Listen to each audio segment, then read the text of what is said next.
चुनाव होते रहते हैं, इलेक्शन लड़े जाते हैं, तो विधानसभा के सत्र में दोषारोपण भी होता है, लेकिन आज समय है कि हम सबको शांता कुमार जी की बात को याद रखना चाहिए, जिन्होंने सरकार की प्रशंसा करवाई। वो हमारी पार्टी से नहीं है, वो पूर्व मुख्यमंत्री रह चुके हैं, लेकिन उन्हें ये याद रखना चाहिए कि आज ना तो कांग्रेस देखनी चाहिए ना बीजेपी देखनी चाहिए, आज आपदा देखनी चाहिए, आपदा के तहत काम करना चाहिए। नहीं, मैं प्रधानमंत्री जी से भी मिल लिया, मैं गृह मंत्री जी से भी मिल लिया। मैं तो अपने 4 सांसद सदस्यों से पूछना चाहता हूँ, जिनकी वोटें लेकर आप चुनकर पार्लियामेंट में बैठे हैं, सेशन लगा है, आप क्यों नहीं मिलते हैं? यहाँ अगर कांग्रेस की सरकार है तो हम तो घर द्वार तक उनको सब कुछ सही सुविधा मुहैया करवाएंगे। जिसका घर उजड़ गया है, बड़ी मेहनत से एक परिवार अपने घर को बनाता है, तिनका पैसा जोड़कर घर को बनाया जाता है, और घर में चाहे पानी घुस जाए, चाहे मकान उड़ जाए, उसकी जिंदगी भर की कमाई खत्म हो जाती है। हमारी सरकार उस घर को बसाने का भी काम करेगी, लेकिन 4 सांसद सदस्य यहाँ से चुनकर गए हैं, उन्हें इस बात का जवाब देना चाहिए कि पिछले 1 महीने से पूरे राज्य में आपदा का कहर बिछ रहा है। कभी उन्होंने संसद में ये बात उठाई है? कभी आप चारों संसद मिलकर अपने प्रधानमंत्री जी के पास गए हैं कि राज्य पर आज विपदा की बात है? चुनाव होते रहते हैं, इलेक्शन लड़े जाते हैं, तो विधानसभा के सत्र में दोषारोपण भी होता है, लेकिन आज समय है कि हम सबको शांता कुमार जी की बात को याद रखना चाहिए, जिन्होंने सरकार की प्रशंसा करवाई। वो हमारी पार्टी से नहीं है, वो पूर्व मुख्यमंत्री रह चुके हैं, लेकिन उन्हें ये याद रखना चाहिए कि आज ना तो कांग्रेस देखनी चाहिए ना बीजेपी देखनी चाहिए, आज आपदा देखनी चाहिए, आपदा के तहत काम करना चाहिए।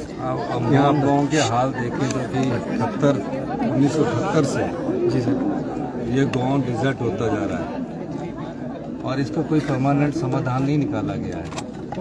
तकरीबन आज 55 वर्ष हो गए हैं, इस गांव पर हमेशा आपदा आती रही है। मैं तो ये मानता हूं कि जो मैंने हालात देखे हैं 55 वर्ष में से ये लोग मांग कर रहे हैं कि इस नाले का, पर इस नाले की चैनलाइजेशन कैसे होनी है वो स्टडी का विषय है कि कैसे है। ऐसा ना हो कि हम चैनलाइजेशन करें और जब बादल फटे तो और भी गाँव को दूसरी तरफ जहाँ गाँव लोग बसे हैं और गाँव को नुकसान हो जाता है। पर मेरा ये मानना है कि इन चीज़ों को देखना बहुत ज़रूरी है। आम आदमी के परिवारों को नुकसान ना पहुंचे।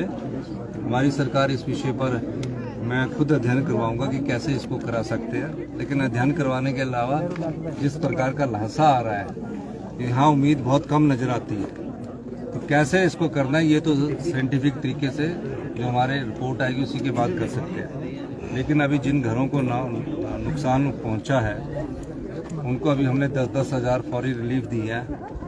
मैं जानता हूं कि जिसके घर में सिल्ट आ जाती है तो 10 हज़ार से कुछ नहीं होता, पूरा मकान ही हिल जाता है, पूरे मकान का ही वो स्ट्रक्चर हिल जाता है। तो इनको फौरी राहत के तौर पर 1 लाख रुपए देने की हमने बात की है।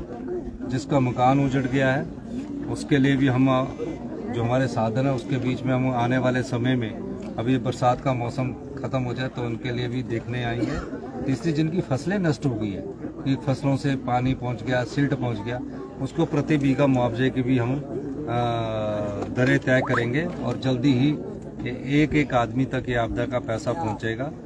और मेरा ये मानना है कि इस विषय में मुझे हर्षवर्धन चौहान जी ने 2-3 बार शिमला में भी बैठक हुई है और इन्होंने कई चीज़ों को उठाया। इस नाले के बारे में इन्होंने जियोलॉजिकल रिपोर्ट के सर्वे की बात की है और बाढ़ पीड़ितों को, इनको आपदा पीड़ितों को दे तो हमारी फौरी राहत है, लेकिन समाधान परमानेंट होना चाहिए।